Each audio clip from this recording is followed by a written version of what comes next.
آ عمر درازی دا تینو راز میں دس جاواں آ عمر درازی دا تینو راز میں دس جاواں ماں باپ دی خدمت کر ماں باپ دی خدمت کر ود جان گیاں ساواں اور اس گل نو بھلاویں نہ اس گل نوجوانوں اس گل نو بھلاویں نہ تے ماں نو ستاویں نہ اس گل نو بھلاویں نہ تے ماں نو رواویں نہ جے باپ دعا کرسی جے باپ دعا کرسی ٹل جان گیاں بلاواں جے باپ دعا کرسی ٹل جان گیاں بلاواں اور کڈا سونا او ویڑا اے کڈا سونا او ویڑا اے جتھے ماپیاں دا ڈیرا اے کیڈا سونا او ویڑا اے جتھے ماپیاں دا ڈیرا یاسین ظفر صاحب دامت برکاتہ عالیہ حفظہ اللہ تعالی یقیناً آپ کی شخصیت ملک پاکستان ہی نہیں بلکہ عالم اسلام کی ایک نامور شخصیت ہے۔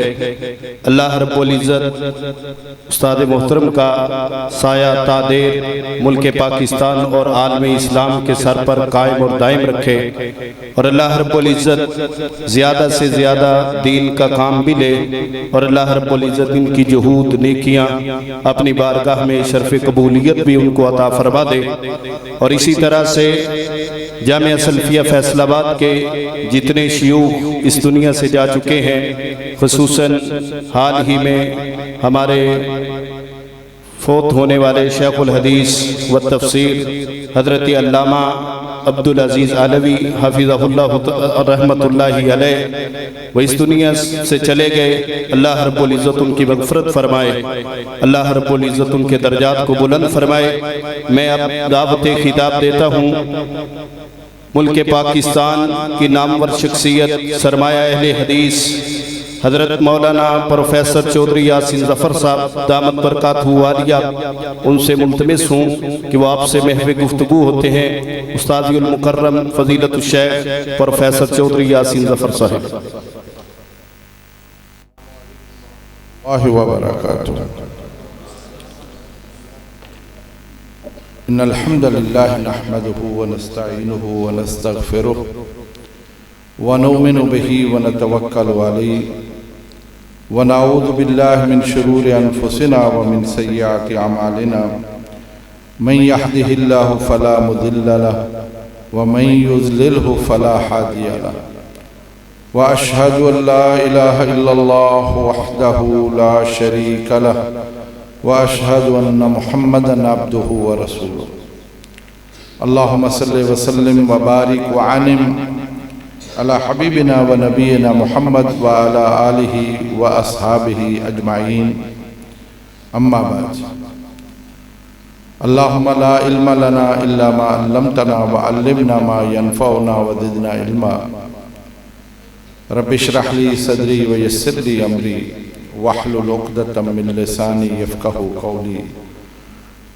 فاعوذ باللہ من الشیطان الرجیم، بسم اللہ الرحمن الرحیم۔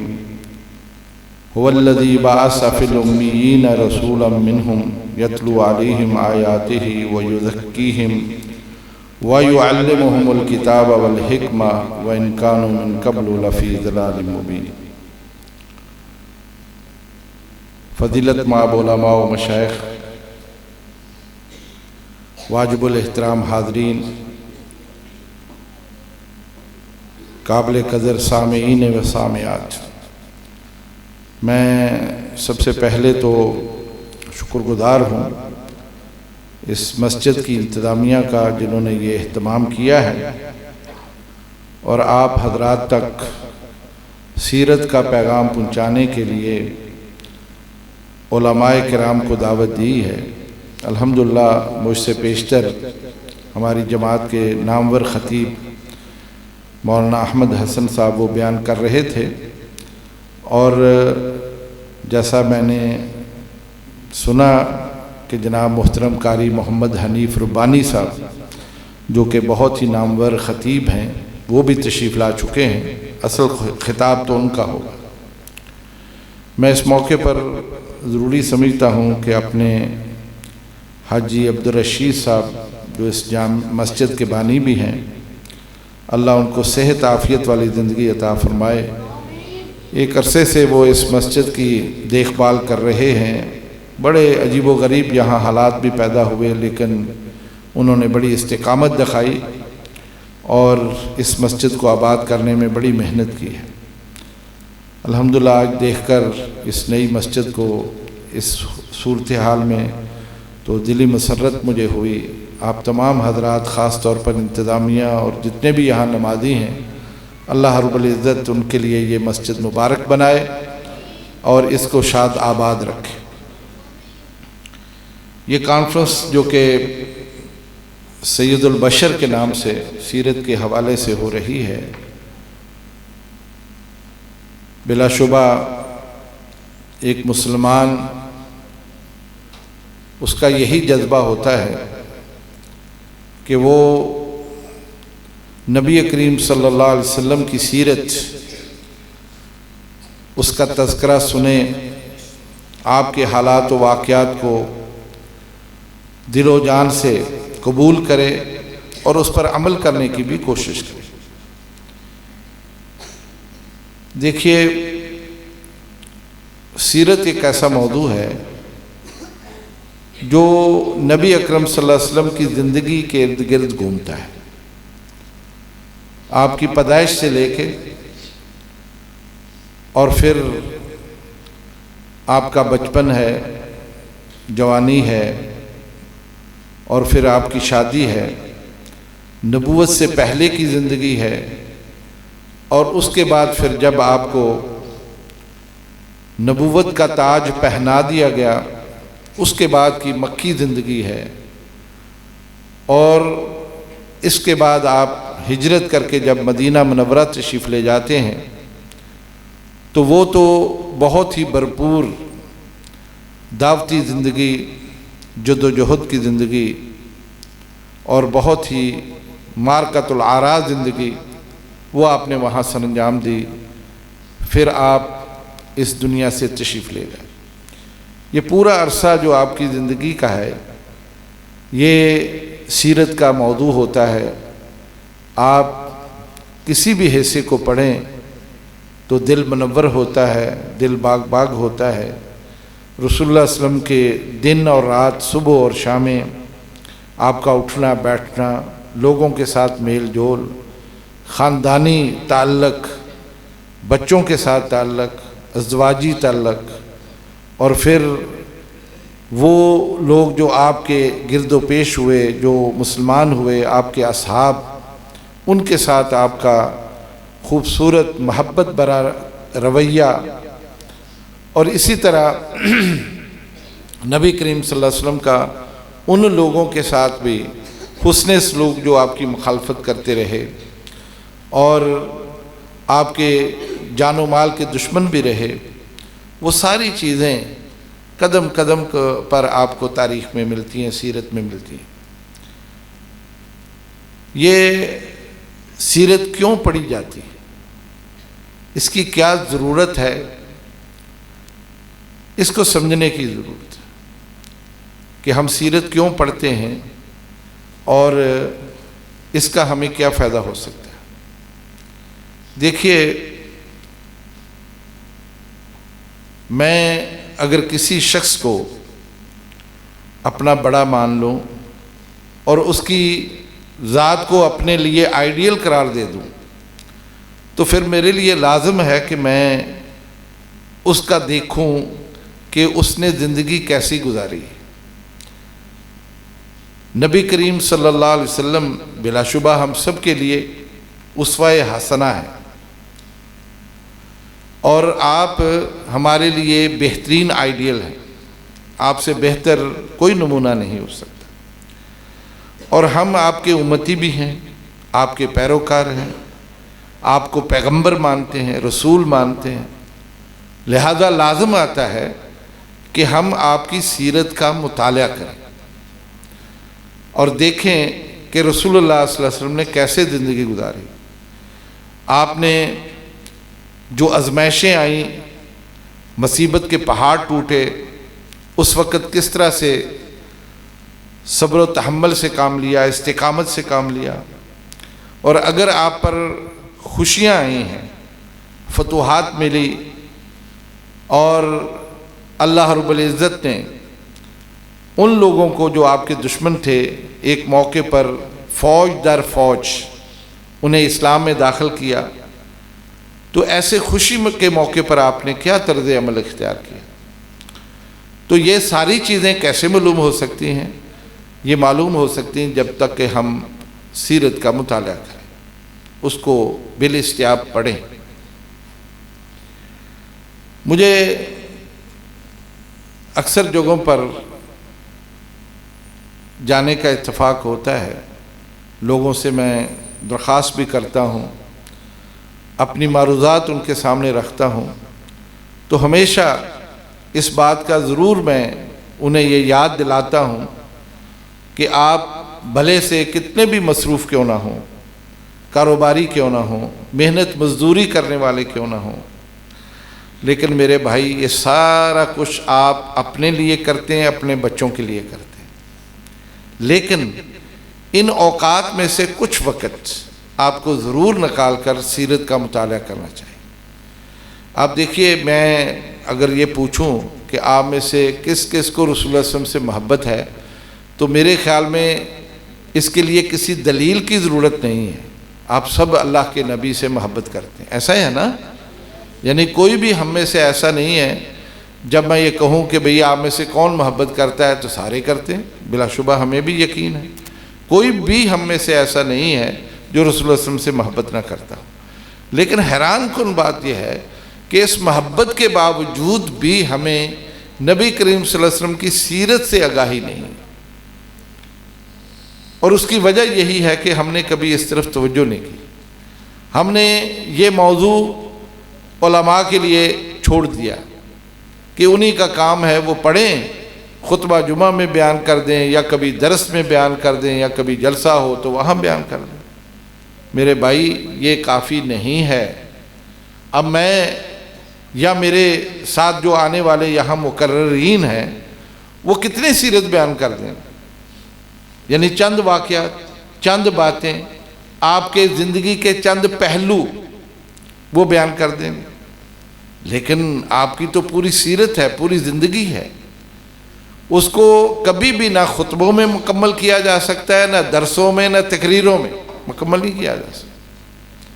یہ موضوع ایسا ہے کہ اس کو خود پڑھنا پڑتا ہے۔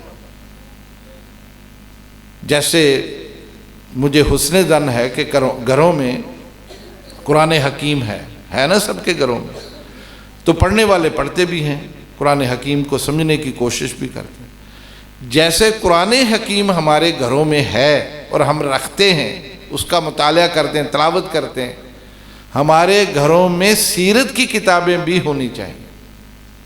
جیسے قرآن ہے ایسے سیرت کی کتابیں ہمارے گھروں میں ہونی چاہیے۔ کتنے لوگ ہیں جن کے گھروں میں سیرت کی کتابیں؟ بولو۔ علماء کے علاوہ عام لوگوں کے گھروں میں کتاب ہوتی نہیں، اور محبت ہمیں کس سے ہے؟ رسول اللہ صلی اللہ علیہ وسلم سے۔ جس پیغمبر سے محبت ہے اس پیغمبر کی حیات، اس کی زندگی پر مشتمل کتاب وہ ہمارے گھروں میں ہے ہی نہیں، نہ ہم پڑھتے ہیں نہ ہم اپنے بچوں کو پڑھ کر سناتے ہیں۔ ہونا یہ چاہیے کہ شام کے وقت آپ گھروں کام سے آئیں، دکان سے آئیں، کہیں سے بھی محنت مزدوری کر کے بھی کیوں نہ آئیں، کھانا پینا کر کے کچھ وقت نکالیں، گھنٹہ آدھا گھنٹہ، بچوں کو ساتھ بٹھائیں، چھوٹے بچوں کو کتاب کھولیں، اونچی آواز میں پڑھیں تاکہ بچے بھی سنیں۔ یہ غیر معمولی کتاب ہے سیرت کی، کوئی بھی سیرت کی کتاب لے لیں، اس کو اونچا پڑھ کر سنائیں، بچوں کو واقعات سنائیں۔ کس کے واقعات؟ پیغمبر اسلام کے واقعات۔ میرے بھائی، اس کے ساتھ ہی آپ کے گھروں میں تبدیلیاں آ سکتی ہیں، آپ کا ایمان تب بڑھ سکتا ہے، آپ کا یقین تب بڑھ سکتا ہے، آپ کا عمل تب بہتر ہو سکتا ہے، لیکن اس کا اہتمام نہیں ہم کرتے۔ میں متعدد جگہوں پر جیسا میں نے کہا ہم جاتے ہیں، اور میں پوچھتا ہوں یہ بات، خطبوں میں پوچھتا ہوں، درسوں میں پوچھتا ہوں، تقریروں میں پوچھتا ہوں۔ بڑے سے بڑے اجتماعات ہوتے ہیں، چند لوگ ہیں جن کے گھروں میں کوئی سیرت کی کتاب، ورنہ لوگ اہمیت ہی نہیں دیتے۔ آج کل تو نیا فتنہ ہے نا یہ موبائل والا، اس سے ہی نکلتے نہیں۔ اگر کوئی صاحب بصیرت آدمی ہے، چلو وہ اس موبائل سے بھی فائدہ اٹھا سکتا ہے، اس کے ذریعے سے بھی سیرت پڑھ سکتا ہے، لیکن نہیں توفیق، شیطان اس طرف آنے ہی نہیں دیتا۔ بس وہ فیس بک دیکھو، ٹک ٹاک دیکھو، پتہ نہیں اور کیا کیا بیماریاں لگی ہیں، وہی دیکھتے ہیں، بس وہی دیکھتے دیکھتے ہم سو جاتے ہیں۔ حالت تو ہماری یہ ہے۔ دعویٰ کیا ہے کہ میں تو جان بھی قربان کرنے کے لیے تیار ہوں، نبی اکرم صلی اللہ علیہ وسلم کی عظمت پر، آپ کی عصمت پر میں جان قربان کرنے، لیکن حالت یہ ہے کہ آپ کی سیرت کا ہمیں علم ہی نہیں۔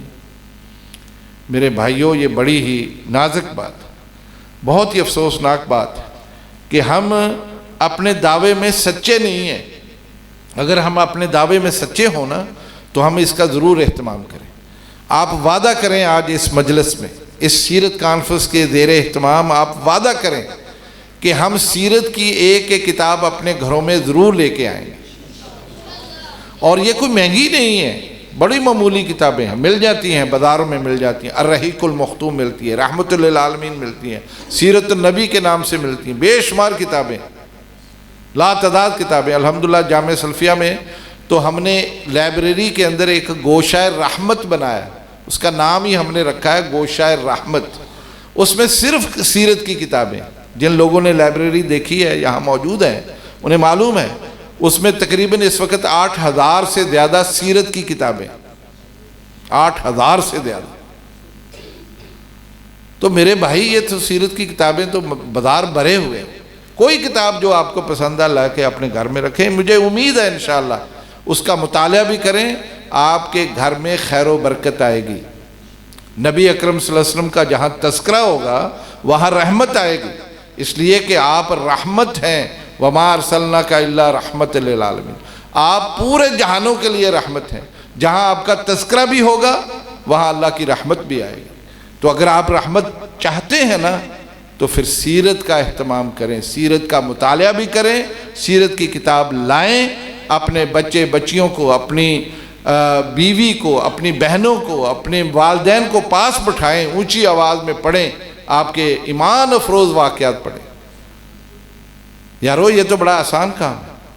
میں نے جیسا کہا ہے، میں یہاں کچھ بیان کر دوں، کوئی اور بھی مولوی یہاں آ جائے، خطیب آ جائے، کتنا بیان کر دے، چند ایک واقعات، اور بعض دفعہ وہی بار بار دہرائے جاتے، تو سیرت مکمل نہیں ہوتی۔ آپ محنت مشقت کرنے والے ہیں، وہ ابواب پڑھیں کہ رسول اللہ صلی اللہ علیہ وسلم نے اس بارے میں کیا کہا۔ آپ دکاندار ہیں تو اس بارے میں پڑھیں کہ دکانداروں کے لیے کیا کہا۔ آپ بحیثیت باپ ہیں تو یہ پڑھیں کہ رسول اللہ صلی اللہ علیہ وسلم بحیثیت باپ کیا کرتے رہے۔ آپ بحیثیت خامد پڑھیں کہ آپ بحیثیت خامد کیا کرتے رہے۔ ہے نا یہ بات کہ آپ ان ابواب کو پڑھیں گے، آپ کی اصلاح ہو جائے گی۔ لیکن جب ہم سیرت کے قریب ہی نہیں جاتے، لیکن محبت بڑی ہے ہمیں، اس میں کوئی شک نہیں، لیکن میرے بھائی اس محبت کا اظہار بھی تو ہونا چاہیے۔ کسی طریقے سے ہم اس کو لوگوں کے دلوں میں بٹھائیں، وہ اور محبت بڑھے گی جب آپ سیرت پڑھ لیں گے، یہ محبت اور بڑھ جائے گی۔ دیکھیے 2-4 باتیں اس ضمن میں عرض کروں کہ سیرت کیوں پڑھی جاتی ہے۔ قرآن حکیم، توجہ ہے نا میری طرف، قرآن حکیم آپ دیکھیں یہ ہمارے لیے ہدایت ہے، اللہ کی طرف سے ہدایت نامہ ہے۔ آپ درس قرآن سنتے ہیں، بہت سارے واقعات قرآن حکیم کے سنتے ہیں۔ اسی قرآن حکیم میں اللہ رب العزت نے نبی کریم صلی اللہ علیہ وسلم کے حوالے سے بہت کچھ بیان کیا۔ آپ کے غزوات کا تذکرہ ہے، آپ کی شادیوں کا تذکرہ ہے، طلاق کے مسائل کا تذکرہ ہے، اور لوگوں کے ساتھ معاملہ کرنے کا تذکرہ ہے، انبیاء کی کہانیاں ہیں، ان کے قصص ہیں۔ میرے عزیزو، قرآن حکیم کو سمجھنے کے لیے اور ان واقعات کو اس کی تفصیل میں جانے کے لیے ضروری ہے کہ آپ پہلے سیرت پڑھیں۔ جس شخص نے پہلے سیرت پڑھی پھر قرآن حکیم کا ترجمہ پڑھا، آپ یقین کریں وہ پورا قصہ اس کے سامنے آ جاتا ہے، وہ پورا منظر نامہ اس کے سامنے آ جاتا ہے۔ وہ ایسے محسوس کرتا ہے کہ گویا وہ مدینے کی گلیوں میں ہے، وہ مکے کی گلیوں میں ہے، وہ غزوہ بدر کے میدان میں ہے، وہ احد کے میدان میں ہے، وہ خندق کھودنے کے میدان میں ہے۔ لیکن تب ہوتا ہے پہلے سیرت پڑھی ہوئی، پھر آپ قرآن پڑھیں، اس کا ترجمہ پڑھیں، وہ واقعات پڑھیں، تفسیر پڑھیں، وہ ساری باتیں آپ کے سامنے آ جائیں۔ لیکن جس شخص نے سیرت نہیں پڑھی، وہ صرف قرآن حکیم کا ترجمہ پڑھتا ہے، فائدہ ہوگا اس کا، لیکن وہ تفصیل اس کے سامنے نہیں آئے گی۔ یہ تفصیل سیرت سے ملتی۔ اس لیے قرآن حکیم کو سمجھنے کے لیے ضروری ہے کہ انسان پہلے سیرت کا مطالعہ کر لے، اور یہ بہت آسان اردو میں ملتی ہیں، اور آپ اگر نہیں پڑھ سکتے ہو بھائی کسی کو بٹھا کے اس سے سن لو۔ بے شمار ہم اور کہانیاں سنتے ہیں، بے شمار کام کرتے ہیں، گپے شپے لتاتے ہیں اور لطائف سنتے ہیں، ان کو چھوڑیں، کسی کام کی طرف آ جائیں، سیرت کی طرف آ جائیں۔ اس لیے میں نے عرض کیا کہ یہ بڑا ہی ضروری ہے کہ جو شخص یہ چاہتا ہے کہ اسے قرآن حکیم سمجھ آ جائے، پہلے سیرت پڑھ لے۔ الحمدللہ اللہ اس کا سینہ کھول دے گا اور قرآن حکیم کی مکمل روشنی اس کے دماغ میں، اس کے دل میں آ جائے گی، دل منور ہو جائے گا۔ دوسری بات یہ ہے کہ نبی کریم صلی اللہ علیہ وسلم سے کوئی ہم جب محبت کا اظہار کرتے ہیں نا، تو بلا شبہ یہ ایمان کا تقاضا ہے۔ میں بھی زبانی اظہار کر دوں گا کہ میں رسول اللہ صلی اللہ علیہ وسلم سے محبت کرتا ہوں، لیکن یہ ایک زبان سے اظہار ہے۔ دیکھیں جیسے ایمان ہے نا، ایمان اس کے بارے میں زبان سے اقرار کرنا ایک یہ طریقہ ہے، دل سے اس کی تصدیق کرنا اور پھر اپنے اعضاء کے ساتھ اس پر عمل کرنا، یہ تب ایمان مکمل ہوتا ہے۔ آپ کو علماء نے بتایا ہوگا یہ ایمان باللسان ہے، ایمان بالقلب ہے، ایمان بالجوارح ہے۔ میں ایمان لاتا ہوں، اشہد اللہ الہ الا اللہ، میں نے زبان سے کہہ دیا ہے، اگر میرا دل ہی نہ تصدیق کرے تو میں مومن نہیں ہوں۔ اور دل تصدیق کرتا ہے، میں نماز نہیں پڑھتا، میں عمل ہی نہیں کرتا۔ جس کا کلمہ پڑھا ہے، بات سمجھ رہے ہیں میری بات، جس کا میں نے کلمہ پڑھا ہے اس کی بات ہی نہیں میں مان رہا، تو میں کیسا مومن ہوں؟ میں مومن نہیں ہو سکتا۔ اس لیے یہ تینوں چیزیں اکٹھی ہوں گی تو بات بنے گی۔ یہ میں یوں سمجھیں کہ آپ کو سبق پڑھا رہا ہوں۔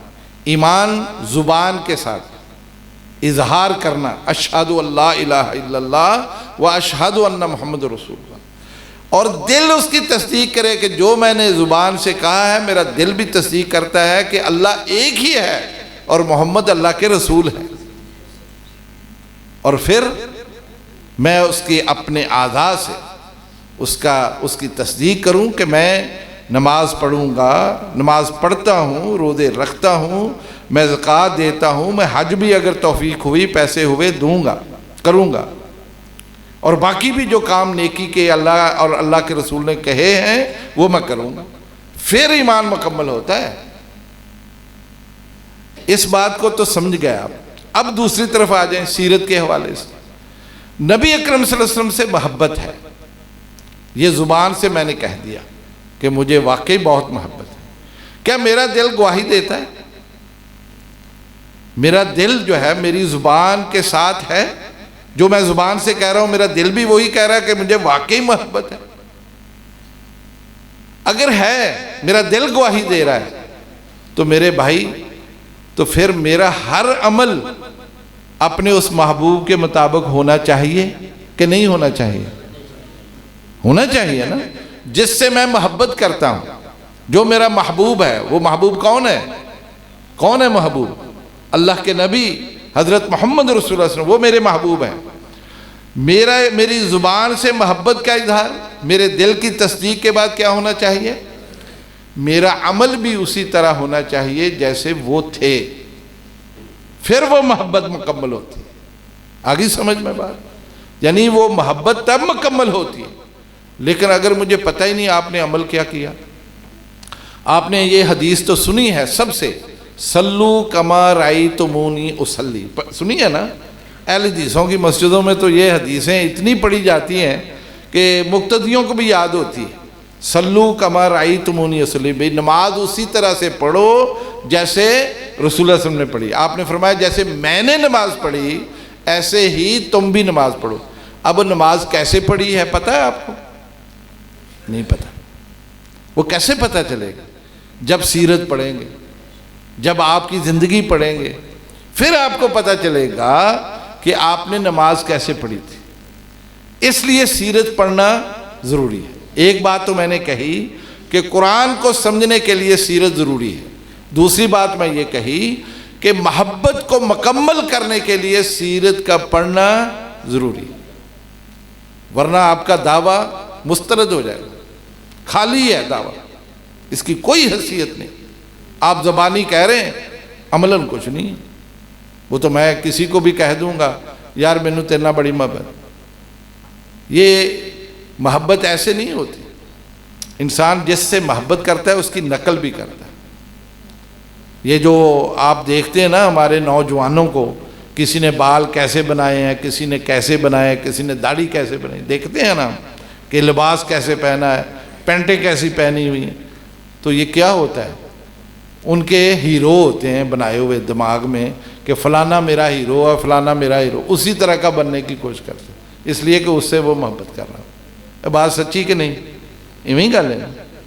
تو رسول اللہ صلی اللہ علیہ وسلم سے جب ہم محبت کا اظہار کریں اور اس طرح کی نہ شکل بنائیں، نہ اس طرح کا لباس پہنیں، نہ اس طرح کی بات کریں، نہ اس طرح کا طرز عمل اختیار کریں، اس کو آپ محبت کہیں گے؟ بولو بھائی، اس کو کیا کہیں گے؟ جھوٹ ہے، وہ فراڈ ہے، درست نہیں ہے بات.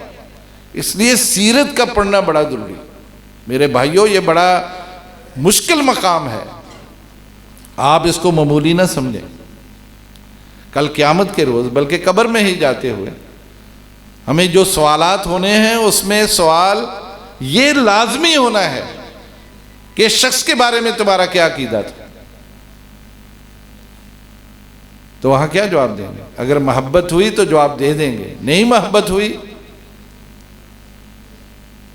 ناکام ہو جائیں گے. اللہ معاف کر دے، اللہ معاف کر دے، اللہ ہم سب کو کامیاب کرے. اس لیے سیرت کا مطالعہ بڑا ہی ضروری. تیسری بات، وقت کم ہے، علماء موجود ہیں.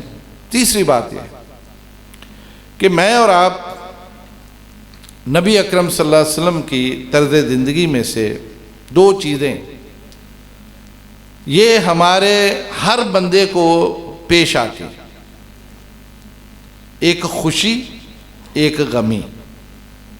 معاشرے میں آپ دیکھیں نا، ہم میں سے کون ہے جس کے گھر میں خوشی نہ آتی ہو، یا جس کے گھر میں کوئی دکھ نہ آتا ہو. یا تو گھر میں خوشیاں آتی ہیں، شادیاں ہوتی ہیں، بچہ پیدا ہوتا ہے، کوئی اچھی خبر ملتی ہے، کامیاب بچے ہوتے ہیں امتحانوں میں، خوشیاں ہیں نا. یہ خوشیاں ہر گھر میں آتی کہ نہیں آتی؟ بولو بھائی. اللہ نہ کرے غم بھی آتے ہیں، بزرگ فوت ہو گئے، بچہ فوت ہو گیا، کوئی حادثہ ہو گیا، کوئی زخمی ہو گیا، یہ غم کی خبریں بھی آتی کہ نہیں آتی؟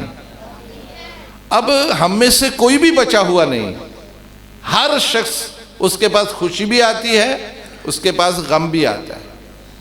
اب دیکھنا یہ ہے کہ خوشی کے موقع پر مجھے کیا کرنا چاہیے اور غم کے موقع پر مجھے کیا کرنا چاہیے. صحیح بات ہے کہ نہیں؟ تو یہ کیسے پتہ چلے گا کہ نبی اکرم صلی اللہ علیہ وسلم کو بھی خوشیاں ملی اور آپ کو غم بھی ملے، دکھ بھی آئے،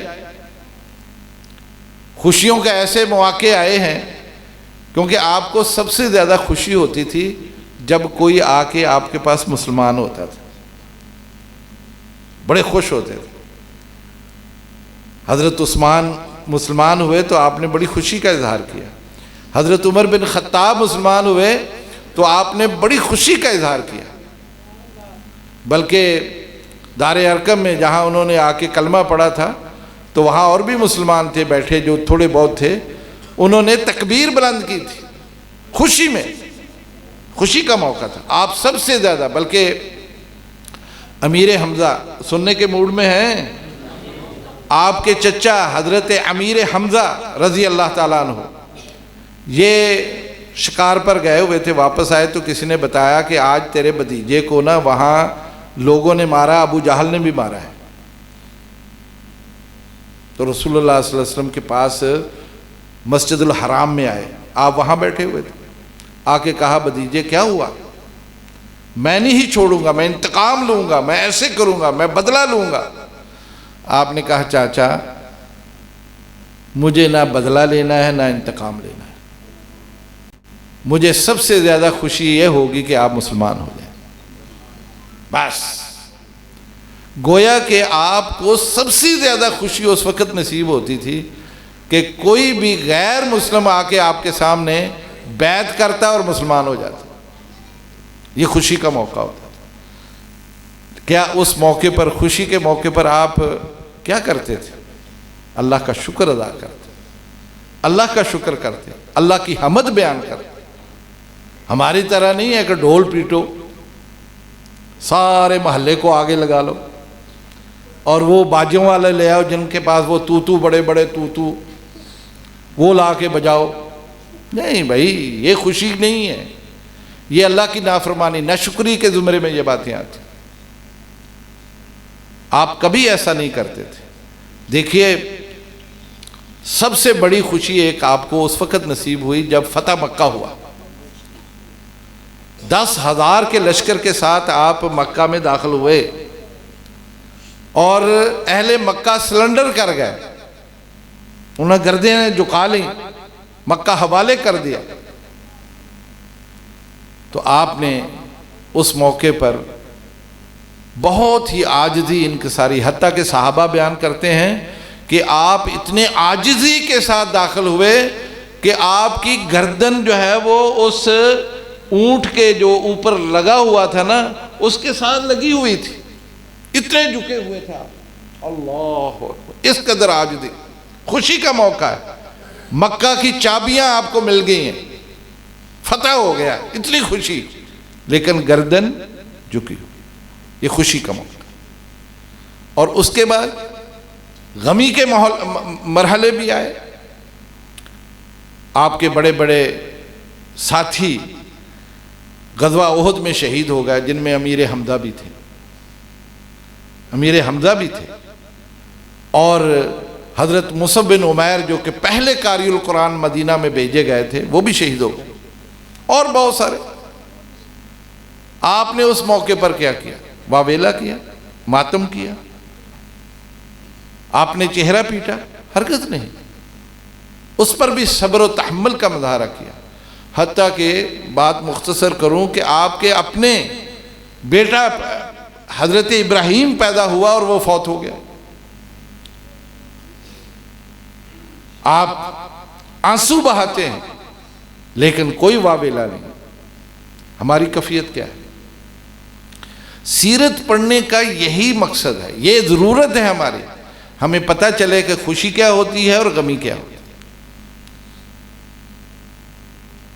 لیکن چونکہ جو کچھ ہم ذمہ داری ہم نے دے دی ہے مولویوں کو کہ وہ جو بتا دیں بس ٹھیک ہے، وہ مولوی کی کچھ دسن، ہر روز کوئی نہ کوئی نیا مسئلہ مولوی تو وہ بیان کرتا ہے، خطیب وہی بیان کر دیتا ہے، اور وہ اصل پوری استیاب کے ساتھ یعنی مکمل سیرت بیان کرنا اس کے بس کی بات نہیں ہے۔ یہ آپ کا کام ہے، آپ پڑھیں، آپ کی بھی تو ذمہ داری، آپ مسلمان ہیں الحمدللہ۔ ویسے اس طرح کی کانفرنسیں جو سیرت کے موضوع پر ہے، اس کا فائدہ تو ہوتا ہے کہ میرے جیسا آدمی آ جاتا ہے درمیان میں، وہ نہ تو اس کی آواز ہے، نہ میں رہا لگا سکتا ہوں، نہ میں نعتیں پڑھ سکتا ہوں، نہ میں کوئی گیت سنا سکتا ہوں، اور اتفاق کی بات ہے مجھے لطیفے بھی نہیں آتے، سیدھی سیدھی باتیں ہیں، سیرت کی کوئی بات کر گیا، اس کا فائدہ تو ہوتا ہے، مہنگا لینا۔ لیکن میں یہ آپ سے ضرور کہنا چاہتا ہوں کہ اس کا اہتمام کریں۔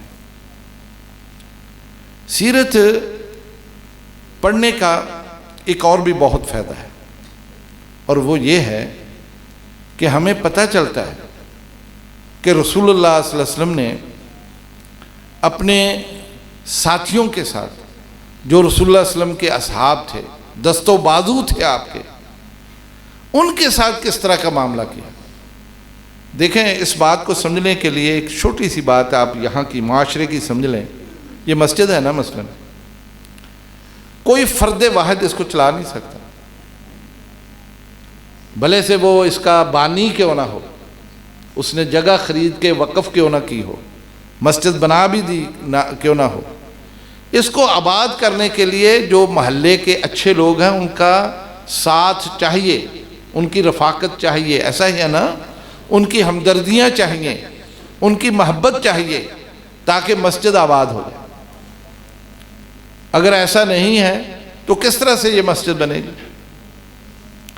ماشاءاللہ، اہلا و سہلا، فضیلت الشیخ ہمارے بہت ہی قابل قدر محبوب خطیب جناب حضرت مولانا محمد حنیف ربانی حافظہ اللہ، ماشاءاللہ تبارک، اہلا و سہلا جی، میں سب کی طرف سے آپ کو خوش آمدید کہتا ہوں جی، اللہ آپ کو جزائے خیر دے، آپ کا آنا مبارک فرمائے۔ لو جی، ماشاءاللہ، جب پانی مل جائے نا تیمم ختم، اب الحمدللہ آ گئے ہیں، میری آخری بات سن لیں اور بات ختم۔ میں کہہ یہ رہا تھا کہ کوئی بھی کام فرد واحد نہیں کر سکتا جب تک کہ وہاں کے رفقا، ان کی محبت، ان کی الفت، ان کی ہمدردیاں ساتھ نہ ہوں۔ نبی کریم صلی اللہ علیہ وسلم نے بھی دعوت دین کا کام، یہ نبوت کا بوجھ آپ کے کندھوں پہ آیا تو آپ نے سب سے پہلے اپنے رفقا تیار کیے، ساتھی تیار کیے، ان کے ساتھ آپ نے معاملات کیے، اور ان کی ہمدردیوں کے ساتھ، ان کے تعاون کے ساتھ، کوئی مالی تعاون کر رہا ہے، کوئی اخلاقی تعاون کر رہا ہے، تب جا کے آپ نے اسلام کی اس دعوت کو لوگوں تک پہنچایا۔ سیرت کا مطالعہ کرنے سے یہ بات پتہ چلتی ہے کہ آپ نے کیا کیا رویے اختیار کیے، کس طرح سے لوگوں کو مطمئن کیا، کوئی ناراض ہوا تو اسے راضی کیسے کیا، کوئی اگر مشکل میں ہے تو اس کی مدد کیسے کر لی، اور کسی کو مسجد میں آنے کی ترغیب کیسے دی، کسی کو مسئلہ کیسے بتایا۔ غرض کہ اپنے اصحاب کے ساتھ آپ کا جتنا بھی تعلق تھا، ان کے ساتھ معاملات تھے، ان کے ساتھ خوبصورت رویہ، محبت والا رویہ وہ کیسے تھا، وہ سیرت پڑھنے سے پتہ چلتا، اس لیے سیرت پڑھنی چاہیے۔ اور آخری بات یہ ہے میرے دوستو، عربوں کے ہاں یہ بات مشہور ہے، عربوں کے ہاں، کہ اگر کسی کو مصیبت پڑ جائے، کسی کے ہاں تعزیت ہو جائے، کسی کے ہاں وفات ہو جائے، یا کسی کا مالی نقصان ہو جائے، تو اس موقع پر، یہ عرب کہتے ہیں، اس موقع پر اسے نبی اکرم صلی اللہ علیہ وسلم کے وہ واقعات ذہن میں لانے چاہیے جو مصیبت کے پہاڑ آپ پر ٹوٹے تھے، یعنی آپ کی جو مشکلات تھیں، آپ پر جو مصیبت آئی تھی، جو آزمائشیں آئی تھیں، ان کو یاد کرے۔ جب ان کو یاد کرے گا نا تو اسے اپنی مشکلیں، مصیبتیں چھوٹی نظر آئیں گی، اسے حوصلہ مل جائے گا کہ میرے پیغمبر جو کہ اللہ کے بھی محبوب تھے، اللہ کے سامنے جو درخواست کریں وہ قبول ہوتی، لیکن آپ نے برداشت کیا، آپ نے صبر کیا، آپ نے اس مصیبت کا سامنا کیا، تو میں تو اس کا امتی ہوں، اگر پیغمبر نے یہ سب کچھ برداشت کیا میں کیوں نہیں کر سکتا؟ تو انسان کو حوصلہ مل جاتا ہے۔ عرب کہتے ہیں کہ مشکل وقت میں رسول اللہ صلی اللہ علیہ وسلم کی مشکلات کو یاد کر لو، خود بخود تمہاری مشکلیں آسان ہو جائیں. کتنا آسان نسخہ ہے. لیکن یہ تبھی ہوگا نا اگر آپ نے سیرت پڑھی ہوگی. اگر آپ نے سیرت ہی نہیں پڑھی تو آپ کو پتہ ہی نہیں کہ مشکلات کیا تھی. میرے عزیزو دوستو، جو کچھ میں نے گزارش کی ہے، ایک تو وعدہ آپ کر چکے مسجد میں کہ آپ ہر گھر میں سیرت کی کتاب لائیں گے اور پھر لائیں گے نہیں بلکہ انشاءاللہ پڑھیں گے. اپنے بچوں کو سکھائیں گے، ان کے سامنے اس کو پڑھیں گے. آپ دیکھیں کہ سیرت کا مطالعہ کرنے سے، اس کو پڑھنے سے آپ کے گھر میں کیسے رحمت آتی، کیسے تبدیلی آتی. انشاءاللہ جو بچہ بھی سنے گا وہ اسی طرح بننے کی کوشش بھی کرے گا. اللہ تعالیٰ عمل کی توفیق دے. اور یہاں کی انتظامیہ جنہوں نے یہ سارا اہتمام کیا ہے اور نامور علماء کو بلا کے آپ کو ان کی گفتگو سننے کا موقع دیا ہے، ہم ان کے شکر گزار ہیں اور دعا گو ہیں. اللہ تعالیٰ ان کی اس مسائی کو قبول فرمائے. اقول قولی ھذا استغفر اللہ لی ولکم. آ عمر درازی دا تینو راز میں دس جاواں. آ عمر درازی دا تینو راز میں دس جاواں. ماں باپ دی خدمت کر، ماں باپ دی خدمت کر، ود جان گیاں ساواں. اور اس گل نو بھلاویں نہ، اس گل نوجوانوں اس گل نو بھلاویں نہ، تے ماں نو ستاویں نہ. اس گل نو بھلاویں نہ، تے ماں نو رواویں نہ. جے باپ دعا کرسی، جے باپ دعا کرسی، ٹل جان گیاں بلاواں. جے باپ دعا کرسی، ٹل جان گیاں بلاواں. اور کڈا سونا او ویڑا اے، کڈا سونا او ویڑا اے جتھے ماپیاں دا ڈیرا اے. کیڈا سونا او ویڑا اے جتھے ماپیاں دا ڈیرا